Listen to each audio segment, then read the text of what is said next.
Welcome back to another episode of the Empower Grief Journey podcast. I'm your host, Chris Mamone, and I'm an acceptance coach who helps people heal from grief, loss, and trauma to discover their self acceptance and step into their personal power. This podcast is your dedicated space for healing, growth, and transformation. Each episode shares insightful and inspirational stories, along with practical tools and actionable insights that can help guide you along your healing journey. Today, I have a returning guest, somebody who had an awesome episode early on this year. Her name is Jillian Scott, and she's a certified trauma informed life and health coach and a creator of Hungry for Love podcast. She specializes in empowering clients to overcome the aftermath of emotionally abusive relationships and heal their relationship with food and body and develop unwavering self confidence and self belief. Jillian's back for a second episode because in our first episode, when we wrapped that up, we started to talk about the effects that narcissistic relationships and emotional abuse can have on a person as they're going through trauma and trying to heal from that and trying to rediscover how to create this new life going forward. And so I brought Jillian back on a second episode today because she's going to share a little bit about her story, but also her experiences with a narcissistic relationship and how we can identify those aspects in relationships and not just to fully understand them, but also give ourselves the opportunity to rediscover ourselves and regain our confidence to create a new inspiring life as we move forward from that relationship we have. So, Jillian, I want to welcome you back onto the podcast. Yes, thank you so much, Chris, for having me back. You're welcome. I'm glad we really got to reconnect from here. I know we touched briefly on the last episode, but it sounds like you went through a relationship of your own and your own life experience where there was narcissistic tendencies or narcissistic emotional abuse going on that you Mhm, experienced. mhm, I'd love for you, in whatever comfortable capacity you have, to share a little bit about that as we get mhm. started. Yeah, thank you so much. So I've had many, which is typically the case, and that's where I think a lot of people can hold a lot of shame, and we can kind of feel like, well, why does this keep happening to me? Why do I keep dating the same person with a different face? Or I have many clients who have been in multiple marriages with dysfunctional and toxic people, and so I think the best place to start though is kind of a reframe around narcissism because there are a total I want to say of like 35 or 36 traits and most people are going to have some of these traits, right? We'll all have some of them, but up to five is normal. And it's usually not a constant pattern of behavior. And one of the key things is a lack of empathy and a lack of self awareness.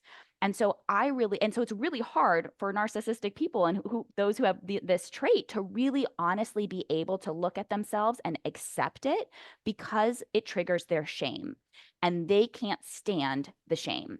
And so when we look at something like the abuse cycle, which some listeners, if you've done any research or understanding around narcissistic abuse, right, we look at the abuse cycle that gets us caught.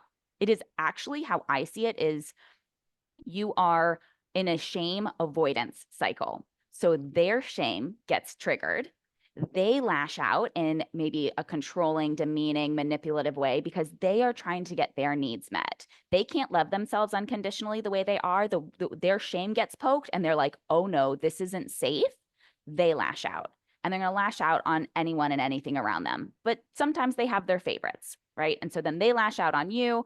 Your shame now gets activated. So you now go into pleaser, fixer, perfectionist mode, trying to heal, like protect your shame to get back to the way things were before, to try to fix their emotions, to try to like overfunction and make them happy, but essentially to get back to where things were before that trigger. So that way they're fine. Their shame's no longer activated and your shame is no longer activated. And what I think of this is like we are in an emotional toddler meltdown cycle. Like everyone's trying to avoid shame.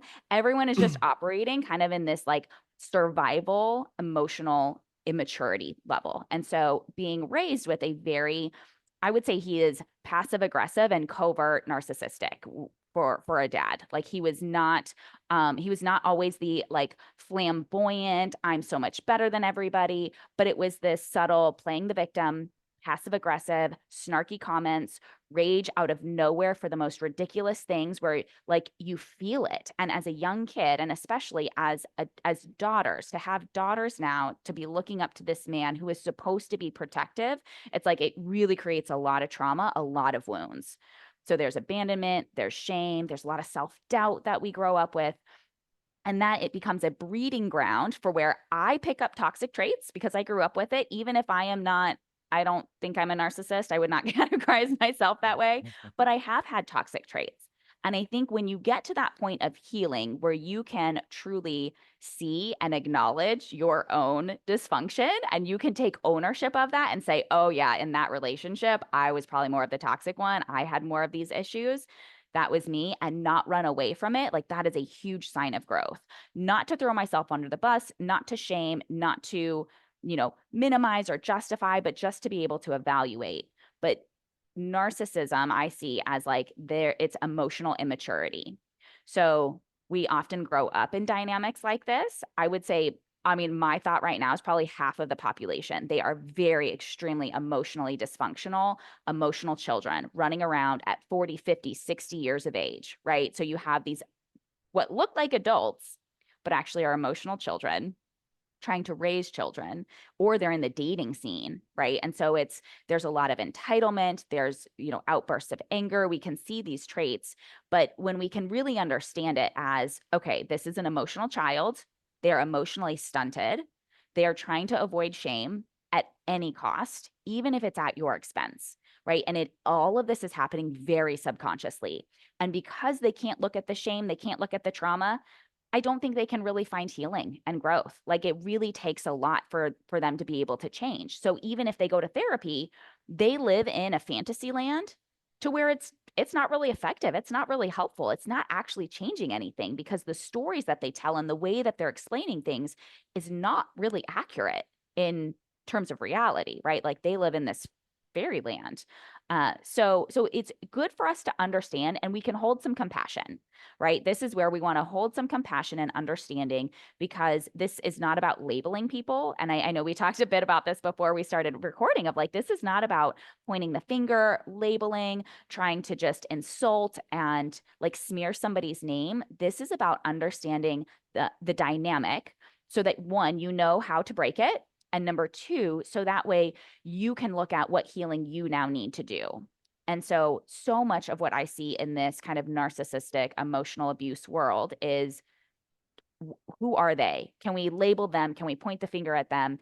And while I think I understand where that's coming from because I think I was there for a little while because you want to know, can this change? Can this dynamic change? Can my mom change? Can my dad change? Can my spouse change? Or am I really the problem? Is it me?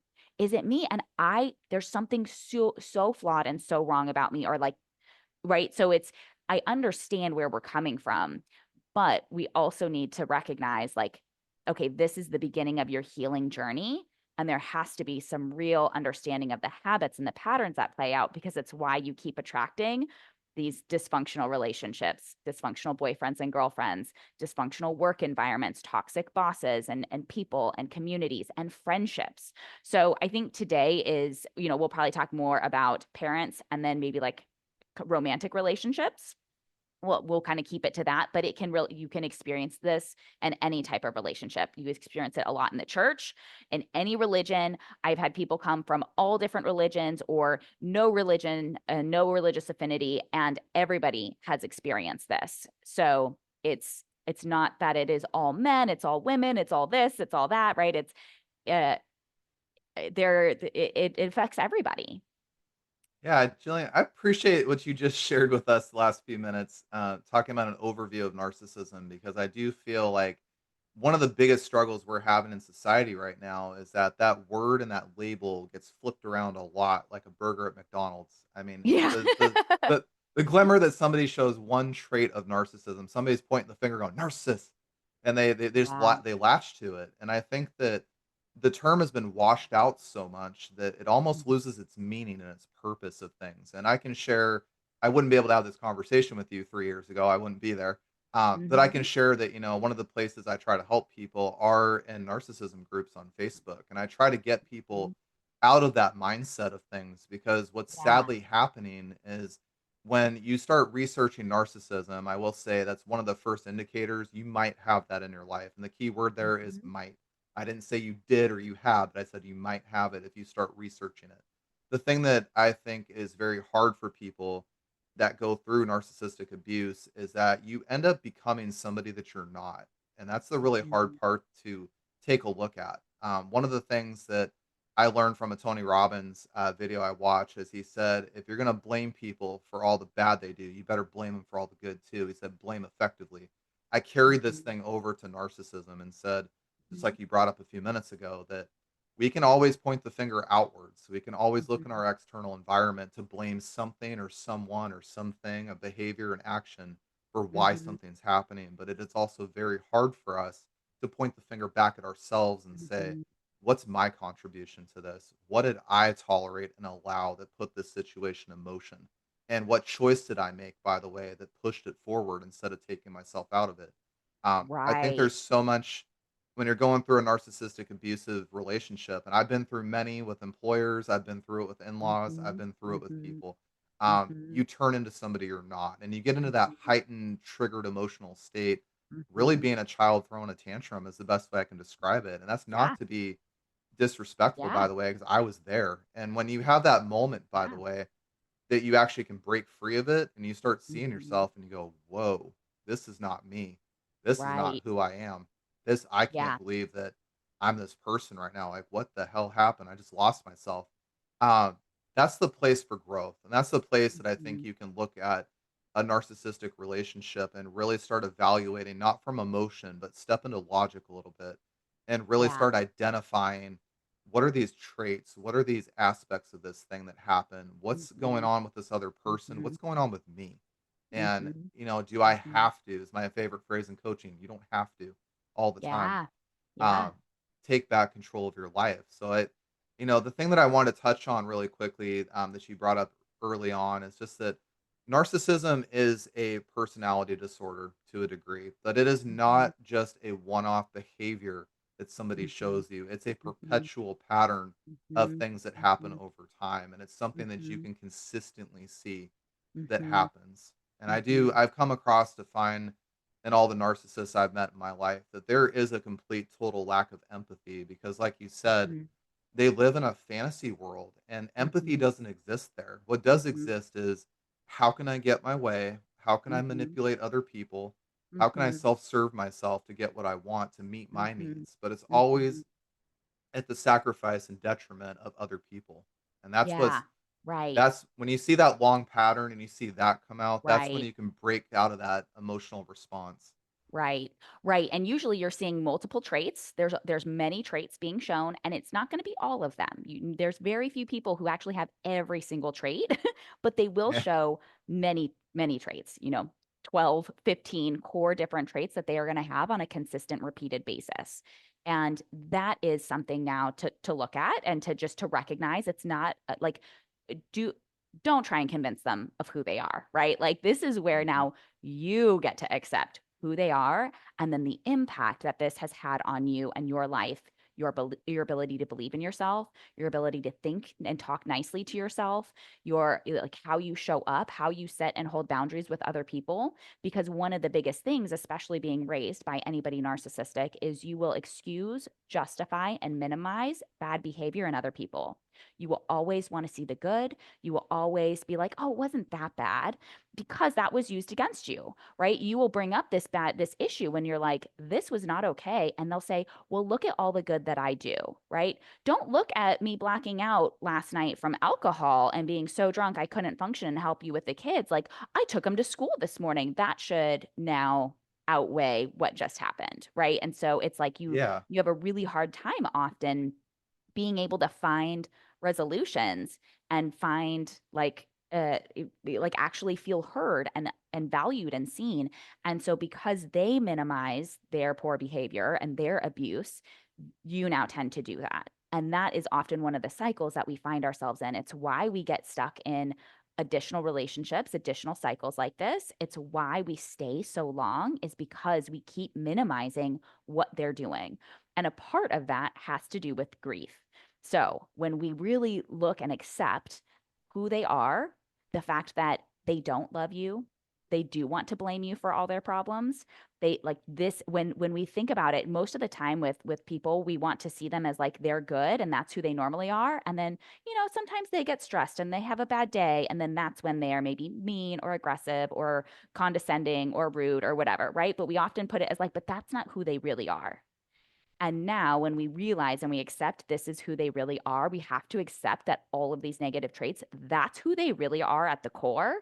And they just keep wearing really good masks. They wear the good masks, right? And it's that abuse cycle, that grief cycle that we get into of telling ourselves, but it's not all that bad. We've really had some good times. And this was, I Yeah. mean, my ex had even said that to me of like, I'm really sorry for all of the abuse, but it really wasn't like all that bad. We had some really great times. And I knew right then and there, like, he doesn't understand the severity and the weight of what this relationship was. And that's okay. I don't have to make him see that. But I know that I have work and I have healing that I need to do now. And so part of the grief is accepting who they are. And that's hard because we have we Yeah. have the hope of what we wanted to have with this person. If it's a parent, it's like the hope of the dynamic you thought you would have as you got older, your kids with their grandparents. We had, kind of this, it is painful. It is painful recognizing that your mom or your dad blames you for all of their problems, that they don't love you the way that you thought or the way that you hoped, that they do feel threatened by your success and therefore want to keep you down and don't want to help you succeed. Things that just don't make any sense to so many of us. And so getting to that place of acceptance of like, we're going to get out of denial requires a lot of grief. It's a lot of grief No, over how we were raised, what the future is going to look like with this, how now we might be seen as like ruining the family because now maybe we're not showing up to Christmas like we typically do. We're deciding I'm not going to do this anymore. I'm not going to try and control the other person, but here's how I'm going to control my life and who I let in. And so that's I think grief is one of those big emotions that we have to experience after this type of relationship. well, I think that's one of the hardest parts about narcissistic abuse that is not very well talked about. People can talk all day about the labels, their high strung Yeah. emotions that they experience Yeah. with it. And I'm not writing that off, by the way. I've had them, they are real things. But Mhm. what I will share, though, Yeah. is that when you go through that, you lose yourself. And I Mhm. will share that Mhm. when you get done with your anger, by the way, when you finally tap out, the anger is just burnt out, it's gone Yeah. and you get left there. What you oftentimes find after this, going through this kind of abuse is, who am I? What, I Yeah. mean, you find out all of a sudden, like you said, you've made excuses for people. I think one of Mhm. the big things, I'll share is that I dealt with narcissistic abuse from my in-laws at a time when I was bringing new Mhm. life into the world. And Mhm. the common theme there was that, this one person has suffered more than the rest of us have in life. And Mhm. so it was Mhm. always taught and ingrained in the mentality that the narcissist in the family has suffered more than any of us. So our problems or Yes. our reality or our belief or what Yeah. we've experienced is somehow minimized compared to Yep. this person. And so we have to just internalize that and pretend it Yeah. never happened and in Yeah. order to Right. satisfy one person. And when I was watching how Yeah. one person did this to 7 people, when I watched that go Mm. down and I actually broke Yeah. I learned this in my healing process from this, but when I looked back and saw that, I said, "That is really sick," because Right. everybody has experiences in life. Everybody has a different walk of Mhm. life, and Mhm. to say that one person's suffering is worse than another Mhm. isn't really necessarily true. It's really not. Mhm. Mhm. And one of the more powerful things I saw with, this narcissist that was in my life, because they slipped up at a dinner one time, is they brought Mm. up that something happened to them at 18 or 19 years old, and they never said what it was, but they slipped up and said that was a point in time in their life, and it got me thinking about when I Mhm. heard their story all the time, what was this thing back here? Like Jillian talked Mhm. about with shame, by the way. Mhm. Narcissists are they're very weak and shameful people because something Yeah. happened in their life where that Yeah. shame went to a 50 and they just can't take it. And so Right. any little needle point to that thing and they Yep. launch like a lion going after a gazelle. Yep. I mean, they'll do anything Yeah. to protect the story. And Yeah. so I think one of the hard parts about going through narcissistic abuse and when we talk about grief is that you will start to realize how much of that sadly had nothing to do with you. You'll start to realize it. And Yeah. that's where the anger starts to subside, and that's where you'll stop looking externally for things, and you'll actually start going within. And that's Yeah. where I try to help people when I coach people that go through narcissistic relationships is try to identify things Mhm. using labels appropriately and say, okay, well, Mhm. was this Mhm. a one off behavior? Was this a pattern of things? What Mhm. was your Mhm. actual experience? I don't want you to minimize it. I don't want Yeah. you to tell yourself lies that it was this or it was that. I want you to get to the core of how do you really feel about this and what was your Right. actual experience? Because Right. when we do get to that place, especially dealing with narcissistic abuse, you will find so much that 90% of it wasn't even you. It wasn't your fault. Yeah. It really Yeah. had nothing to do with you. And when you get to Right. that place, that's where it really hurts. By the way, I'm gonna share with you guys it hurts because you start to Mhm. then go within, and that's where you start looking Yeah. at yourself and saying, "What did I tolerate? What did I allow? Oh, I Right. shouldn't have done that. I should have known Yeah. better." And that's a place, by the way, in that guilt, you feel shame. You start blaming Yeah. yourself, and that's the Yeah. opposite of what you should do. Yeah. Compassion and empathy for yourself and saying, "I didn't know better at the time. Yeah. I didn't even Yeah. see how bad this thing was until I got away from it. And Right. now I have the opportunity to create from anew. I have the opportunity to rewire these beliefs that aren't mine, by the way. I picked them up, but I can put them down and I can Yeah. create something new." Yeah. Yeah, absolutely. I was just taking some notes as you were talking there because it like made me think of things because it is right part of why we tolerate poor behavior is because the narcissist is meeting needs for you emotionally. That's why you stay. It's because that's what you learned. Often we learn this growing up. Okay. So I just like a lot of times it's we experience some form of trauma, whether it's a narcissistic parent, an addictive parent. It could be like physical or sexual trauma or abuse. And so we learn somehow that like other people are responsible for meeting my needs. And a lot of times this is the narcissistic dysfunction as well. Like they make you responsible for making them feel loved, praised, beautiful, accepted, right? So you learn often when growing up with this type of person, you learn, okay, I'm responsible for their emotional needs. So now other people are responsible for my emotional needs. It's just kind of this ingrained pattern we grow up with. And this is why it feels hard to break out of denial. It's why we can see red flags and still have a hard time walking away.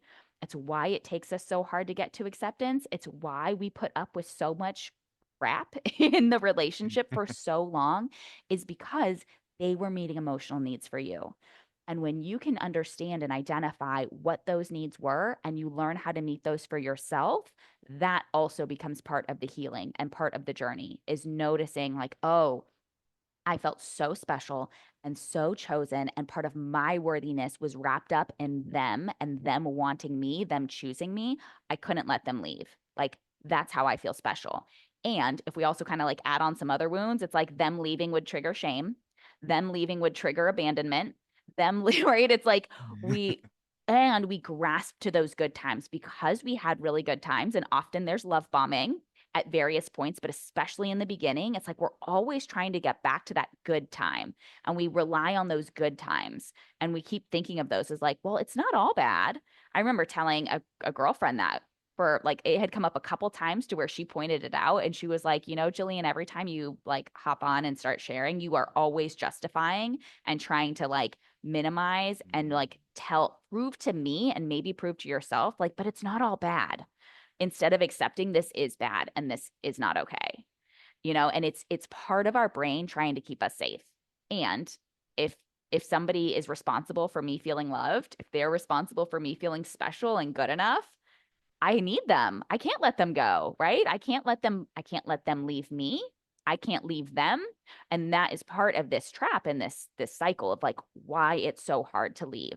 So also just have a lot of compassion, again, that compassion for yourself and why you stayed and really understanding these are the needs, these are the wounds.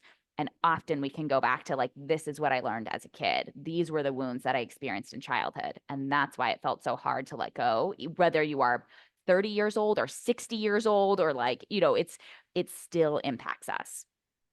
I think one of the big things you just talked about is my favorite word, acceptance. And I always get asked this Yeah. question, like, Yeah. you call yourself an acceptance coach. What is that? And since we're talking about narcissism, I'm going to tell you guys why acceptance is important.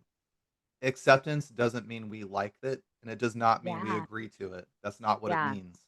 What it does mean, however, is that I accept fully the situation for what it is, not what I think it is, not how I feel about it, but what it is. And Yeah. that means becoming the observer of your life. And I think that Mhm. I've studied a lot of stoicism in my coaching, which is why I have that mindset. And I try to encourage it for other people that when you're able to go above the situation and you're able to just look down here from up top, and I always give this example. Take a situation you've had in a narcissistic abusive relationship. Take one situation you've experienced with that. Mhm. Look at it from your perspective. Look at it from the other person's perspective. Step in their shoes and Mhm. say, what might this person be feeling? What might they be coming from? What might they be Mhm. trying to do? Then be Mhm. the observer and say, I'm looking down at myself and I'm looking down at myself with the narcissist. And what's going on in this interaction right now? What's happening? What are the Mhm. emotions? Mhm. What are the feelings? What's being said? What's the back and Mhm. forth? When you can get to that place, especially when you're dealing with a narcissist, it will scare you. And I will share why that Mhm. scared is a good thing. You're fully starting to see what's going on, and it's starting to Yeah. show not just the wrong things, by the way, but it's starting to show you where you minimized yourself, where you started allowing Yeah. things.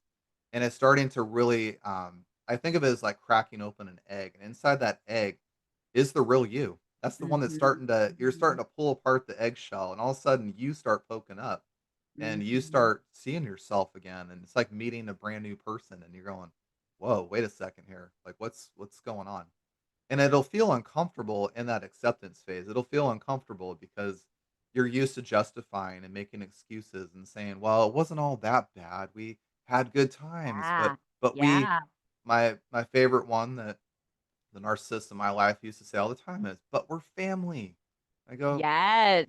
Yep. "Yes." Oh, that's a big one, especially with parents or siblings. That is a very hard one to break, or is like the obligation based on we're family. Yeah, and the thing that I'll Yeah. share, by the way, is that to your point you were just talking about, people stay stuck in narcissistic abusive relationships, whether that's family, whether that's a job, whether that's a friendship, they'll stay there because it is much easier to manage the chaos that you're familiar with than to Mhm. step outside the box and take control of your Mhm. life. It is much Mhm. easier to do that. And the Mhm. reason it's much easier, by the way, is we've been conditioned in society and even in these relationships with a narcissist is it's easy to blame other people. It's easy to get caught in that web of Mhm. destruction with them. And I Mhm. always equate, one of the biggest lessons I learned going through narcissistic abuse is that anytime you try to talk sense to a narcissist, you try to create any kind of empathy, any kind of understanding, Mhm. any kind of I want to try to improve things or better Mhm. things. Mhm. If you guys have ever watched lightning strike across the sky, and you live down in Texas, so you're familiar with this, lightning scatters across the sky, and you'll see it crack in about 50 different places as it goes across the sky. Yeah. When you're talking to a narcissist, you try to bring up one thing to say that this really bothered me or this hurt me or I don't like this Mhm. anymore. Can you not do Mhm. this? It will turn into 50 things just as fast as Mhm. lightning. And what ends up happening, by the way, is you get diminished in that conversation. And then Yep. you end up in that tolerance allowance Yep. situation. And then Yep. eventually you get overpowered by it. So then you just Yeah. minimize yourself. And Yeah. it's important. I'm sharing this for the reason to say it's important for you to recognize that pattern. I'm not here to tell you, by the way, how to do this and how to fix this because that's your journey to Mhm. discover. But I want to give you that visual so that when you do go through that, you can start to recognize those patterns for yourself because only Right. then, when you feel it, will you wake up and see what's going on. And that's where you have the power and control to change that. Yeah, yeah, right, and it's what you were saying about staying in that dynamic because it's familiar, it's what's known. It's like we have a sense of control, but it's a false sense of control, right? But it is. Yes. I know for me how to feel safe. I just have to try to make sure that they stay safe and that like I am now responsible for trying to kind of control and manipulate their emotions and how they're showing up.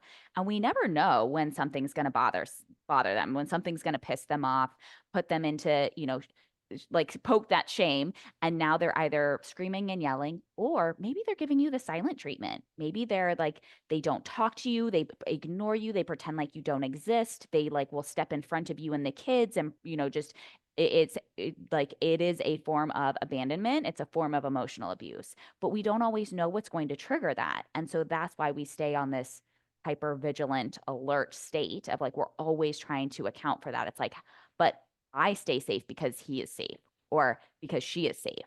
And so it's really being able to let go of that. And again, part of it is going back to this like peace and the grief around the acceptance of this is who they are, this isn't going to change. And I knew that if I wanted somebody to love me the way that I wanted to be loved, and in a like really healthy, secure way, I was like, I knew that I couldn't get that with my ex-husband. I couldn't get that with ex-boyfriends. Like there was this deep knowing of like, like this is not going to happen. And then it also there comes some acceptance too when it comes to parental figures, and just knowing like this is not going to come. The validation that I'm seeking is not going to come. And that's a whole nother aspect of like, we often feel like we need to earn and achieve and prove ourselves and prove that we're good enough, even in terms of like giving ourselves what we want just because we want it, right? Like that feels really hard. Like how frivolous. You have to earn that. How dare you go get a massage on a Friday afternoon? You need to earn that. You better be working really hard, right? We learn so many things, and it really impacts how we show up, the goals we can achieve. And I deal a lot with this with my clients around emotional eating and emotional drinking, because what they find is that this person is now intermittently meeting their needs, and they can't always control it, but they can turn to food, or they can turn to alcohol, and then that can meet their needs, that can create that hit of dopamine.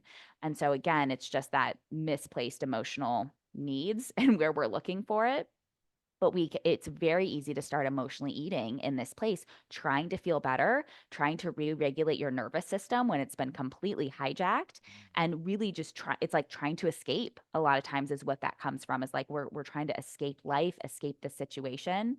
And we haven't even brought in like religion and what religious texts say about divorce, and what God hates divorce, or you should honor your mother and father, or just these different aspects of like, there can be spiritual abuse in some of these cases too that come up, and the Bible or the Torah or the like holy scripture text can be used against you to try to get you to conform, to try to control and manipulate. And that's a hard place to be, right? And I always tell people to look at the intention, right? Like look at the intention of what's being said, what's being shared, what's being done, right? Is the intention you're trying to like control somebody else, or is the intention I want to share something that's been on my heart? And typically we'll be able to sense the difference even if we can't articulate what the problem is. It's like, this just didn't come off right, this rubbed me the wrong way, I feel really confused. I think that's actually a really great sign of emotional abuse, is anytime you feel confused. If their words don't match up, if one day they love you and the next day they like hate you and are calling you names or cussing at you, right? Like there's a lot of confusion. If what they say doesn't line up with how they act and how they treat you, right? Because if I'm dating somebody and he really loves me, he is not going to be name calling, he's not going to be throwing things, he's not going to be yelling, he's not going to be cussing at me. There's how he, even if he's upset with something that I do, how he responds, again, it's going to show you like, is he responding as an emotional toddler, or is he an emotional adult? Can he take responsibility for this and own it? And it takes some work. And I think this is why, like for me, being in the dating stage, like that is one of my prerequisites of like, you have to have done some kind of therapy. Don't care who you are, but like you need to have done some kind of therapy, some kind of coaching, and then I will see the fruit of that. So then I will also see when you get triggered, when you're stressed, when I do something and maybe now you're upset, how do you respond? Right. And I think that's such a great metric to have. It's not just how they treat you when everything's going well or in the beginning or when things are good. How do they treat you when they're stressed, when they're angry, when they're upset, when you don't do what they want you to do, or vice versa, you do what they don't want you to do? That is huge. That will show you who they really are. And just like you said, like now it's your job to accept it, not minimize, to not excuse, to not be like, well, they're having a hard day. no, no, no. Like, we got to look at patterns and we got to look at like the extreme shows of who they really are in very short amount of times. Like, you can tell who somebody is within the first couple of months. They will show their, because they can't wear a mask forever. You'll see it. Yeah, and I think that's why, I said early on in the show that narcissism is not a one-off thing. It doesn't mean, you can't look at somebody who has had a bad day and just whatever Right. happened, I don't care what went on that day, you can't call them a narcissist from that. You've got to look at a perpetual pattern over Yeah. months to really see, is this just a one-off behavior because it was just a bad day? Is this an actual perpetual pattern going on multiple times a week or multiple times a month?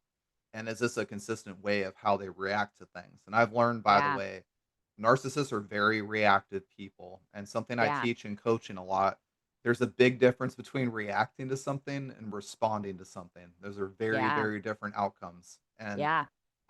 you'll find Very true. people that have empathy and compassion, they respond, they don't react. And there's a Mhm. big difference between it, and Mhm. you'll see it. Mhm. Jillian, I wanted to ask you a powerful question. Again, if you're comfortable with this one, what were some of those moments when you were going through those relationships that you gave yourself permission to break free of that? When you gave yourself permission to step back in your power and to step back in yourself for a minute and make a different choice for yourself? Mm. It's a great question. So, I think when I like fully stepped into my power, when I decided to make a new decision, it was really in like in ending the relationship. It was in walking away. It was in I'm no longer going to try and please. I'm no longer going to pretend like everything's fine. I'm no longer going to pretend like life is this, beautiful cake. Like, it is a roach infested cake. I use this analogy with one of my friends and my former coach. Who was like, it's like you're eating this roach cake and you have convinced yourself that this is normal, that this is okay. And everyone around you can see that you're eating roaches and they're like, no, I'm good. I don't want a piece. Right. And like, you can't see it. And I'm like, oh my gosh, I've been eating this roach cake for all this time. And, not all the bites had roaches in it, which is why you could keep eating it because you're like, oh, well, that bite was good. This bite looks really good. We've got frosting covering this part right here. It looks so good on the outside.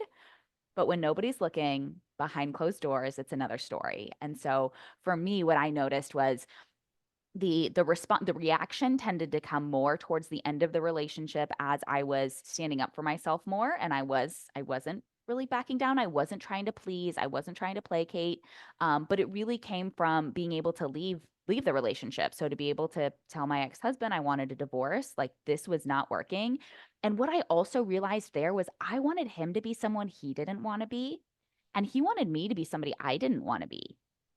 Like, that's how I describe it, is like we wanted each other to be different people.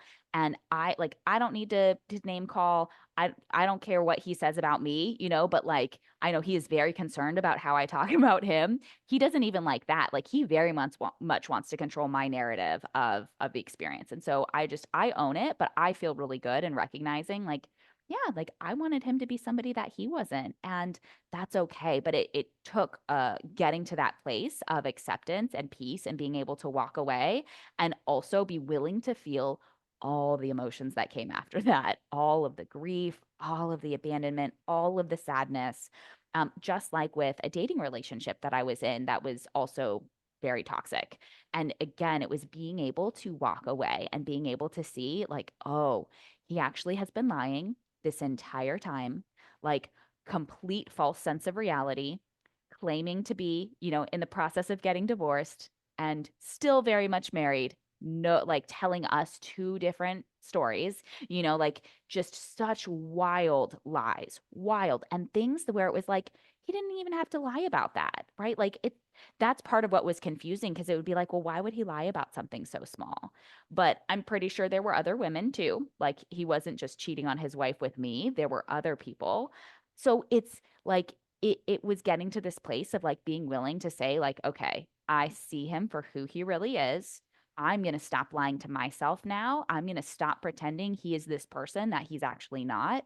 And then that was how I was able to take back and like my own power, my own agency, and know there was still a lot of sadness and a lot of grief, and there were still a lot of tears, and it came in waves. And so I think the other piece is like, yes, like you went through some really hard times with this person, and it's okay that you're sad they're gone. It's okay that you're grieving not having that love bombing and that intensity anymore. It's okay that you're not getting that, like you're not getting those needs met, and there's grief over that. And so I think also giving yourself that permission, because I think we kind of wrestle with this of like, they were such like they treated me so poorly, and they were like a terrible person in many regards, and yet I still want them back, or I still miss them so much, or I'm still so sad, or like what's wrong with me? And really, it is just it's the needs, it's the emotional needs. And the more that you can be there to comfort and love and be there for yourself through all of the emotions, through all of the grief and the anger and the sadness and the longing, like the more that you can work through it, and you can get to the other side and heal. And you get to that point where you hit rock bottom and you're like, "Oh, this is my little wake up call of like, now things are really going to change." And then it's more boundaries that you're enforcing, because we can set boundaries, but it's the enforcing them that feels hard. That takes us out of our comfort zone. And so the more that we can get there, it's like it'll impact all areas of life. I But yeah, that it takes it took a little time for me. Yeah, I think that's a big aspect too when you're dealing with somebody who is narcissistic. You said the word beautifully, by the way, and I'm still learning this in my life, but boundaries is a big, big Mhm. thing that a lot of us Mhm. are scared to do, by the way, because Yeah. when we set a boundary with somebody, especially somebody like a narcissist, they're not going to react nicely to it. It's not going to be one of Yeah. these things where you can say, "Hey, I don't appreciate how you treat me like that," or "I don't appreciate what you just said there." A narcissist Mhm. will come firing at you with everything they got when you say that. Mhm. And Mhm. it will be very fearful. It will be very like, Mhm. whoa, like very Mhm. intense. Yeah. Um, and so, but boundaries are very important, by the way, because those are the things that can protect you from that kind of situation happening again. And Right. one of the big Right. things that you guys will see if you really want to know the difference between a narcissist and somebody who's not one, I will share with you. Put a boundary up with somebody, you'll find out really quickly. Narcissists will Yeah. fight that tooth and nail right out the Yeah. gate when you set it. Somebody who has empathy, by the way, compassion, somebody that's not a narcissist, they will actually make the effort with you and they'll say, "Hey, I don't fully understand. Can we talk about this?" Or they'll say, "Hey, I Mhm. understand my behavior was X. I'm sorry that I did that. I'm going to try to work on not doing that again. Please call me out if Mhm. that does happen." You'll see the Mhm. difference night and day Mhm. in this Mhm. situation. And that's really, by the way, boundaries can also be a way not just to protect yourself, but identify safe people around you. That's another big Mhm. one I've learned. Mhm. If people Mhm. can't respect your boundaries constantly and they make no effort towards fixing those things, that person, unfortunately, not a safe person. And in the narcissist Mhm. world, too, by the way, narcissists will discard you. That's one of the big things they Mhm. do is that if you don't Yeah. fit into their narrative of life, you don't do things the way they want. It's my example I'll share just with my in-law side of the family, that whole phrase, "Well, we're family." That was a Yeah. very dangerous thing that got said because when my Mhm. wife and I set boundaries and said, "We're no longer tolerating this. We're no longer allowing this. This is just what it has to be."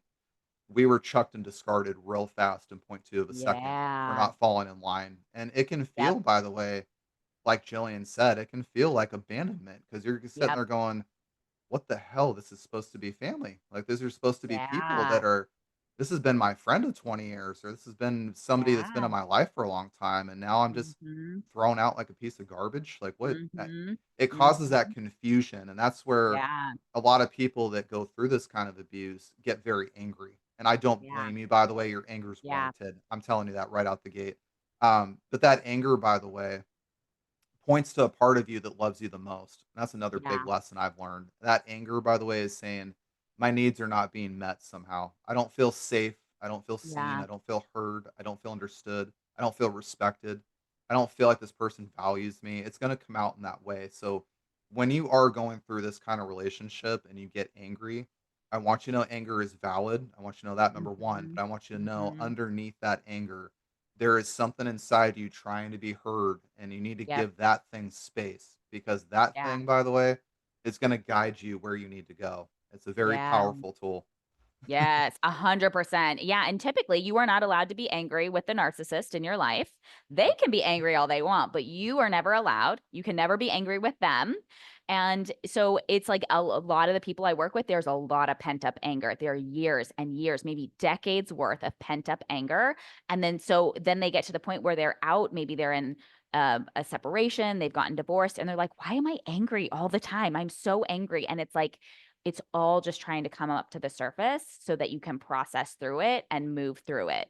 And really giving yourself that permission. I always like to ask, like, what's the flavor of anger, right? Like, there are many other emotions underneath that anger. So it's like, what flavor is it? And I think the more we can get clear and specific with what more of what we're feeling, then the better. Like, the more we understand that nuance, and the more we can say, like, yep, here's what I'm going to do, here's what I'm not going to do. And I think it's interesting too to see how, like, narcissists try to set boundaries. Their boundaries include what you can and can't do. That's their boundary. I'm going to try and control you, right? And so this came up and I was like, that's actually not a boundary, that's just control. Like, a boundary is when you keep yelling, if you keep insulting me, I'm going to get off the phone now. It's when you do this, if you do this, now here's what I'm going to do. You can keep cussing at me, you can keep insulting me, but I'm going to hang up the phone. I'm going to walk away. I'm going to do something. Right? So this is now where it's all about me. And I think that's the other important thing of, like, a boundary is not what you can and can't do. It's here's how I'm going to respond, and I'm going to let you be you. And I think that's where it's hard. It Like, is. if you want to drink yourself into oblivion, that's fine. I'm taking the kids and we're getting an Airbnb, or we're going to a hotel, or where it's like, here's what I'm going to do. You can do whatever you want, and I'm not going to control that. But here's what I'm going to do and how I'm going to move forward. And I think this is what's often hard with that is following through and actually doing that, because it's like you're getting to the point of accepting and recognizing, they don't care about me like I thought they did. They keep paying lip service, they keep saying things like, I love you, we're family, but they actually don't believe it. Yeah, and I think that's what's so hard, by the way. I'm so glad you Yeah. brought these points up today. When you set boundaries, there's this conflict that goes through your head. You say, well, I don't accept this. I don't tolerate this anymore. I don't even allow it. But then, like, if I do this, then this is gone, or they're going to be upset. And a lot of people end up, I call it a CPTSD loop because your brain Yeah. gets caught in fight or flight. And Yep. this is where I tell people, by the way, you are not crazy. You are not broken. You Yeah. do not need to be Yeah. fixed. I need to be really clear about that. You're stuck in fight or flight. And Yeah. that's where I want you to understand that's very, very normal. And that's why I asked you earlier today about when you gave yourself permission. That's why I phrase that Mhm. way. Mhm. I tell people that go through this kind of abuse, I want you to give yourself permission right now to get out of this thing here, because Yeah. you're stuck in this quandary place that you know what's right for you and you're trying to Yeah. appease this other thing. Yeah. I'm just trying to help you see it because I want you ultimately to give yourself permission because nobody else can. Chris can't, Jillian can't, nobody else can do Yep. this but you. And so I want Yep. you to give yourself permission to say, it's okay if I walk away from this. It's not serving Yeah. me anymore. I'm Yeah. becoming somebody that I'm not. I'm Yeah. actually being very reactive to my situation versus Mhm. responding to it. I need Mhm. to give myself permission to be me for once Mhm. and make a choice. Mhm. And I accept, by the way, this is why I always say acceptance isn't that you like it or agree to it, but this is what it is that Mhm. you are gonna feel those hard emotions of grief. You are gonna feel sadness. You're gonna feel like Yeah. I just made a mistake or I Yeah. regret. You're gonna feel those things a lot. Yeah. But you have to give yourself that space through that pain, not around it or up and over kind of thing, Mhm. but through that Mhm. pain of giving yourself permission is where you will find the healing. And I will say it hurts a lot. And there's people Yeah. that will be hurt for a very long time, 6 months, a year, 10 years. I've seen it in the Mhm. spectrum. But it's through that Mhm. pain and that acceptance is where you Mhm. finally Mhm. get to Yeah. feel within what your power is and who you are again. It's Mhm. through that that Mhm. you get to find that again. And once you do, by the way, I'll share this on the flip coin of that. When you walk through that pain and you find yourself again, it doesn't go away. You created a Mhm. very strong anchor within yourself that no one can shake you. You'll run across another narcissist, by the way, and where you might have gotten angry and reactive before with that last one you ran into, The next Mhm. one, you might sit there and go, "That's cute. I'm going the other way. I'm not even gonna Mhm. entertain this." Mhm. And you'll find yourself not even getting mad. You'll actually laugh sometimes. That's what I do now. When I run Mhm. into one, I Mhm. go, "That's cute."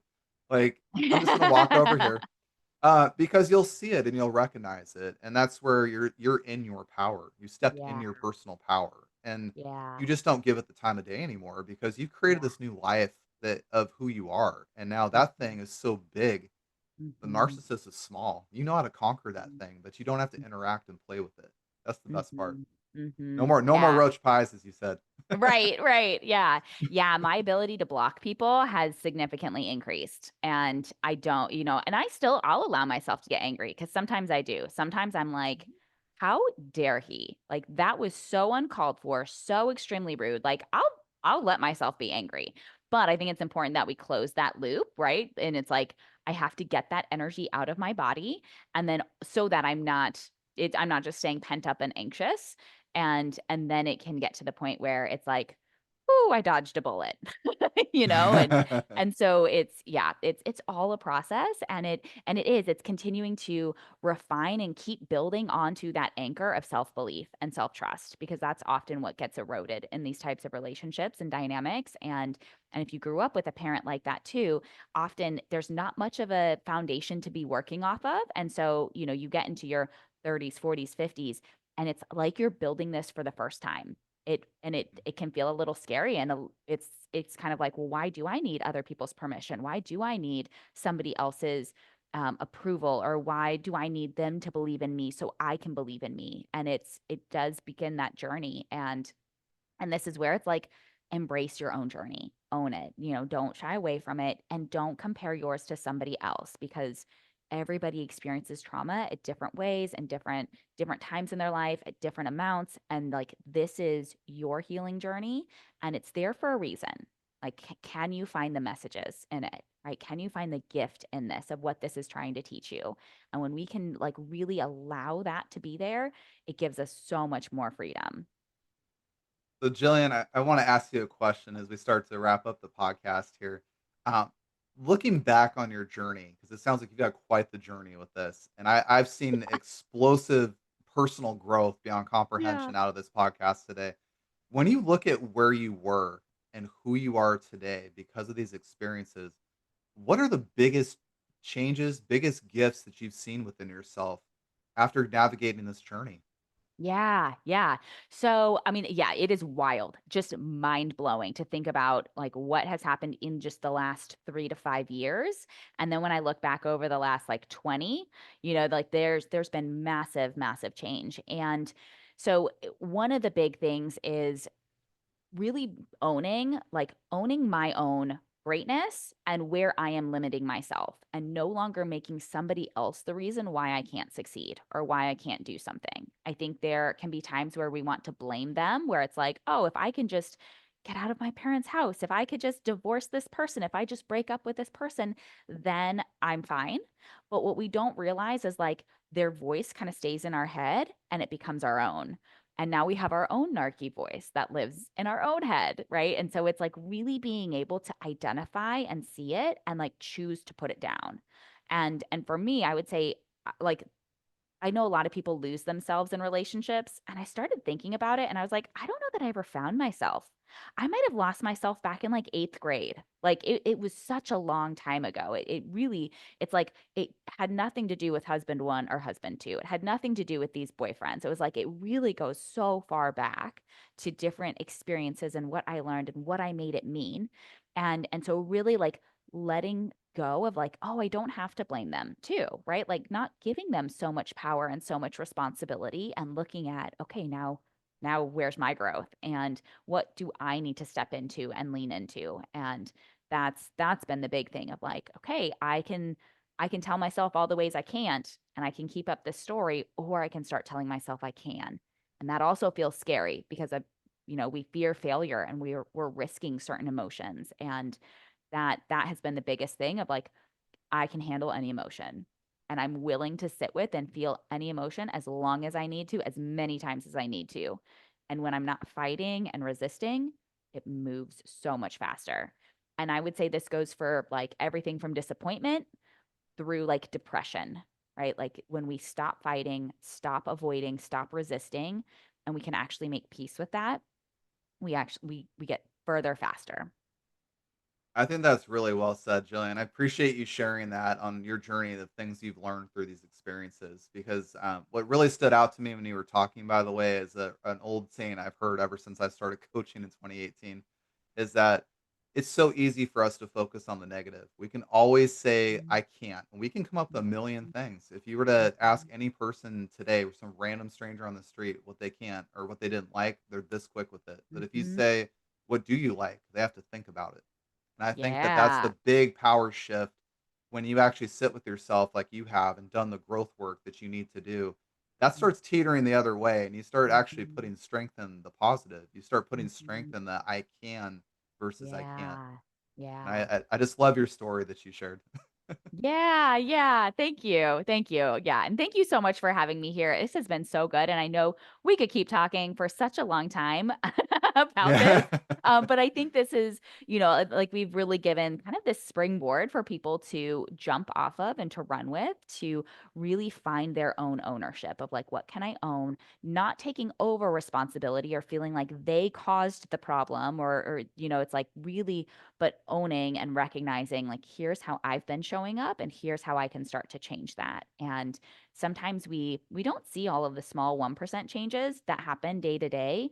We can see them when we look back though. When we look back over the last 6 months, the last 3 years, right? We see things so much more in that way. And so I think the other aspect to kind of leave people with is like really look at your growth, not just what's happened this month or even this year, but look back 3 years, 5 years. How have you grown and evolved in this time? I think that's very powerful because I will say that what we've talked about today on this podcast about narcissism is very different than you will hear in a lot of places. And when you do start researching narcissism, I will tell you guys, you will find lots of anger. You will find lots of this Mhm, person's a screw up for XYZ reason. You'll see a lot of blame shifting. You'll see a lot of anger. You'll see a lot of those things going on. And the mhm, reason I invited Jillian onto the podcast today so you guys could listen to hers because this conversation was not about finger pointing or name calling or throwing labels out constantly. What it was about, by the way, is learning how to be an observer of your situation and really starting to figure out from yourself instead of going externally to go within. Because I will share with you guys, the answers are within you, they're not outside. mhm, And so mhm, I wanted to have this podcast episode in a way that you guys can learn how to go within and reclaim your power. mhm, And as mhm, you guys heard from Jillian's story today, and everything that she has shared is very, very powerful around this topic. You guys can navigate this a little differently than the rest of the world. And what this means, by the way, is you won't walk around with anger for 20 years. You won't. What you will mhm, walk around, by the way, is creating a new life and a new version of you, a new vision for your life. And mhm, those things will actually not hold you back, they'll move you forward. And that's mhm. where I will share this. When you heal from narcissistic abuse, you're going to be one more person. If you listen to this podcast and do the work that Jillian showed up and shared with you guys today, if you do that work, you'll find somebody else who's gone through this thing like you, or maybe in a Mhm, situation similar. And they might be in a real hurtful place with a lot of anger and a lot of frustration. And you're actually going to get them and you're going to be able to say, hey, I understand. I've walked that road. Can I help you on this journey mhm. forward? And that's the power that you guys will have taken away from this episode is to reclaim your power, reclaim who you are. And that's why I want to thank Jillian today for just such an awesome episode on the Empower Grief Journey and helping people learn how to navigate narcissism in a self empowering way. Yeah. Yeah, thank you so much for having me. This was such a great conversation, and yep, it's just sending so much love and so much hope to all the listeners. You can do hard things. I love that. And Jillian, just to wrap up the podcast, I always ask my guests if there's one or two things you could share that might help somebody navigate grief just a little bit easier. What would you share with them? Mm. I I'm like, "What? I don't remember what I shared last time." So it's like I would like to share something new, but I don't fully remember, so this might be, repeating. But I think with grief, in navigating this is like give yourself permission to feel all the emotions, all of them that come up with grief, and as long as you need to. And I promise you move through it faster. When we don't feel the need to stuff it down, to pretend like everything's fine, like we're gonna have good days and bad days, and we're gonna have times when like that wave of grief comes up and we're crying or we're longing or we it's like it happens. It happened even for me. It was a couple months ago. I was watching a show and it had the actor in it. He reminded me a lot of my ex boyfriend who was really toxic, really dysfunctional. But there was this longing and this desire of like, oh, I miss him and I miss the love bombing and I miss having these needs met and I miss snuggling with someone on the couch. Right. And so it's like not making that a problem, even though it's months and months later. It's not like I don't have to make that a problem that I'm still experiencing this wave of grief. And it's the permission to go through it and to allow it and to know like there are going to be times when I say need to say no to external things and people and I just need to be alone for a night, and also times when I need to go out and I need to be social, and I know that that's going to help get me into a better mindset and a better mood. I think the other piece is just naming it. And this is what I've started to notice as well, is like when I can name the emotion and I can name it, it's like, oh, this is just grief. Or like, oh, this is just depression. Oh, this is just my anxiety talking right now. Like when we can name it and accept it and we're not trying to run away from it, that also is really powerful, of like just that acceptance of this emotion and what is. And now we can move through it. And I went from being quite severely depressed for a couple months to like really transitioning out of that in less than a month. In a large part, not because of medication, and there's nothing wrong if you take medication for anything, but like I did not need any type of external thing. I really had to just accept this is what I'm going through right now and not make it a problem.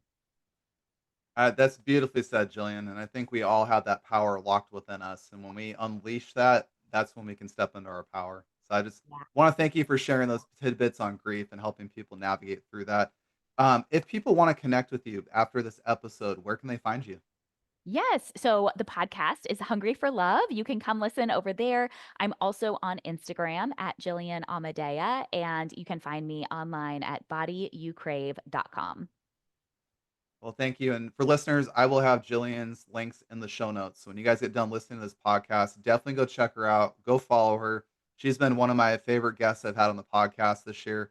And she has a wealth of knowledge. I'm just going to share that with you guys. If you need somebody that will bump you up and lift you up in life, I'm going to tell you right now, she's the one to go look for. So reach out and connect with her. Jillian, again, thanks so Oh, much for being on the podcast today. thank Um, you. Thank you, Chris. and I want to thank all of our listeners for joining Jillian and I today on this episode of the Empower Grief Journey podcast. If this episode resonates with you, please share it with somebody you know who could benefit from Jillian's story. For more episodes that are designed to empower you and support you during your grief journey, visit empowergriefjourney.com and subscribe to this podcast. You can find us on Apple and Spotify. The Empower Grief Journey is all about honoring your journey, embracing your emotions, and finding strength in your own time. I want you to know you're never alone on this journey, and together we can navigate grief with courage and compassion. Until next time, be kind to yourself and take your grief journey one step at a time.